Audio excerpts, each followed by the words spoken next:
And మంగళవారం cinema ఎట్లా అయ్యింది సార్? దాన్ని ఇన్స్పైర్ చేసిన స్టోరీ మీ వెనుక బిహైండ్ సీన్స్? మంగళవారం అనేది నువ్వు అసలు అదంతా కంప్లీట్ డార్క్ థింగ్స్ ఇప్పుడు మీకు చెప్పాలంటే అవి మూవీ కూడా అటువంటిదే కదా. కానీ నాకు RX-100 కన్నా ఎక్కువ పేరు తీసుకొచ్చిన సినిమా మంగళవారం.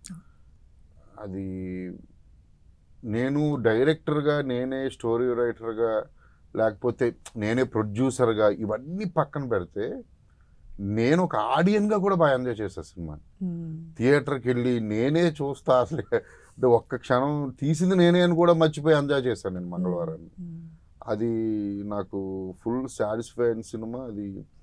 అండ్ దాని గురించి మాట్లాడిన చాలా థింగ్స్, దాని గురించి కూడా ఎప్పుడు రిలీజ్ తర్వాత కూడా నేను ఎప్పుడు ఎవరిని పెద్ద కలవలే, మాట్లాడాల్సిన అవసరం కూడా రాలేదు ఎక్కడ. నేను పెద్ద డబ్బా కొట్టుకునే టైప్ కూడా కాదు. నేను మళ్ళీ వేరే థాట్స్ మీదకి వెళ్ళిపోయా అది. కానీ ఆ సినిమా ప్రాసెస్ అంతా వేరే ఇలా జరిగింది.